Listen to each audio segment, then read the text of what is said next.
Bismillahirrahmanirrahim. Assalamualaikum warahmatullahi wabarakatuh. Hai anak-anak hebat, apa kabarnya hari ini? Semoga kita semua sehat selalu ya. Nah, sebelum belajar, mari kita bersama-sama berdoa. Terlebih dahulu, berdoa dimulai.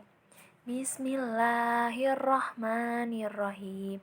Raditu billahi robba wa bil islami dina wa bi muhammadin nabiyya wa rasula rabbi zidni ilma warzuqni fahman. Amin. Nah, semuanya sudah siap untuk belajar? Jangan lupa siapkan alat tulis dan bukunya. Mari kita mulai pembelajaran hari ini. Hari ini kita akan belajar mengenai tema 5 yaitu pahlawanku. Subtema 3 sikap kepahlawanan pembelajaran 1 sampai 2. Masih bersama Ibu Vivi Ayenia. Indonesia mempunyai pahlawan-pahlawan nasional yang berjuang untuk merebut dan mempertahankan kemerdekaan. Nah, siapa saja mereka, apa yang telah mereka perjuangkan, dan sikap kepahlawanan seperti apa yang mereka miliki. Salah satu peninggalan raja-raja pada masa Islam yang diwariskan adalah sikap kepahlawanan. Nah, sikap ini mempengaruhi sikap para pejuang pada masa penjajahan Belanda. Di sini ada teks mengenai pahlawan Indonesia. Nah, pahlawan adalah seseorang yang berjuang untuk negara. Setiap negara mempunyai pahlawan nasional. Ia melakukan sesuatu yang berani dan membanggakan. Indonesia memiliki banyak pahlawan yang telah berjuang untuk kemerdekaan. Mereka berjuang mengangkat senjata untuk mengusir penjajah dari Indonesia. Kemerdekaan yang kita nikmati sekarang ini tidak terlepas dari perjuangan dan pengorbanan yang dilakukan oleh para pahlawan. Mereka bukan hanya mengorbankan harta, tapi juga jiwa dan raga. Karena perjuangan mereka, kita dapat menikmati kebebasan dalam menentukan cita-cita, mendapatkan pendidikan, dan mengemukakan pendapat. Nah, banyak sekali ya pahlawan dari negara Indonesia atau wilayah Indonesia yang berjuang demi kemerdekaan dan kemajuan Negara Kesatuan Republik Indonesia ini. Sekarang kita akan mengenal beberapa pahlawan nasional. Berikut adalah para pahlawan yang dimiliki oleh bangsa Indonesia pada masa penjajahan.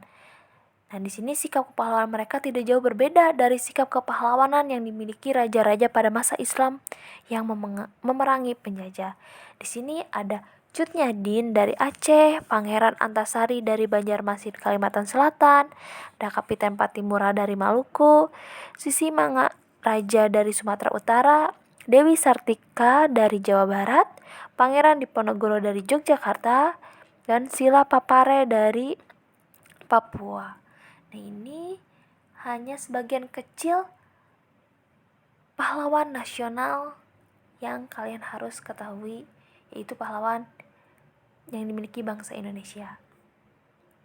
Sekarang kita lanjut. Kita akan membaca mengenai Bung Tomo. Perjuangan Bung Tomo turut membakar semangat pemuda Indonesia untuk berjuang.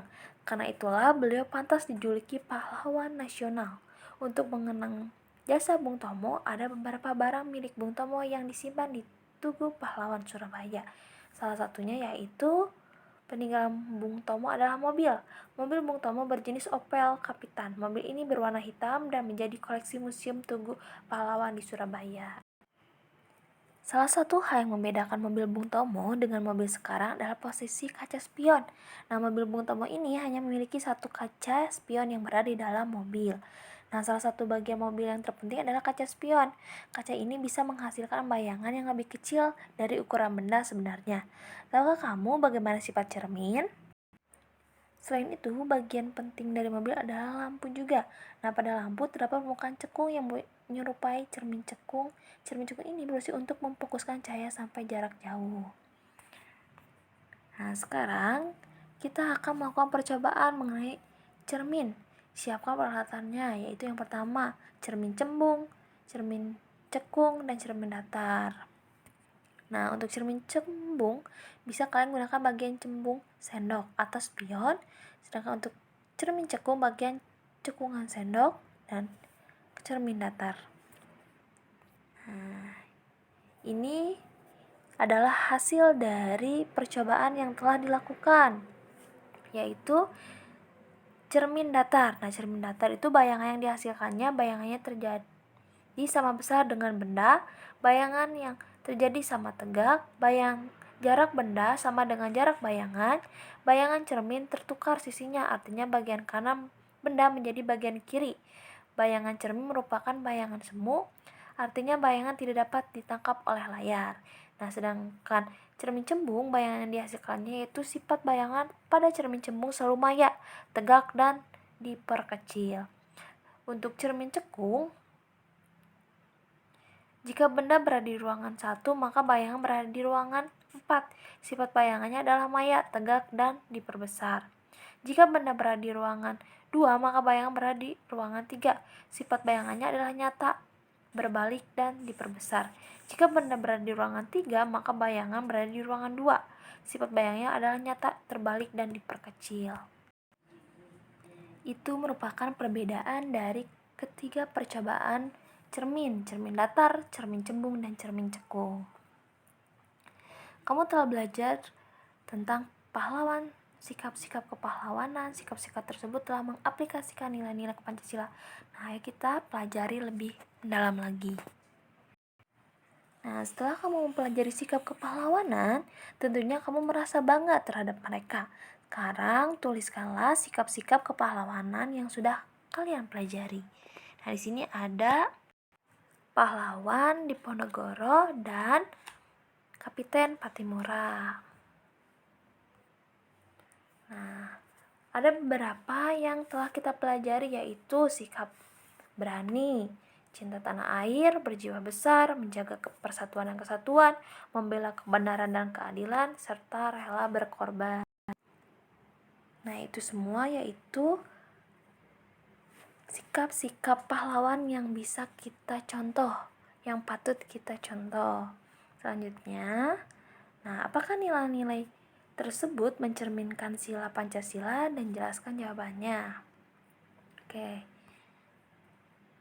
Nah, yang pertama itu yaitu keberanian. Keberanian ini mencerminkan sila kedua, rela berkorban itu sila ketiga, membela kebenaran dan keadilan sila kedua, cinta tanah air yaitu sila ketiga, berjiwa besar yaitu sila kelima. Nah, sekian materi untuk hari ini. Kita sudah mempelajari mengenai pahlawan-pahlawan, selanjutnya mengenai cermin dan sila Pancasila. Nah, pembelajarannya sudah selesai. Adapun tugasnya untuk hari ini, kalian kerjakan tema 5 pada halaman 102 yang mengenai ayo berdiskusi. Nah, hanya yang itunya saja ya tugasnya. Alhamdulillahirrahmanirrahim, pembelajaran sudah selesai. Sekian dan terima kasih. Wassalamualaikum warahmatullahi wabarakatuh.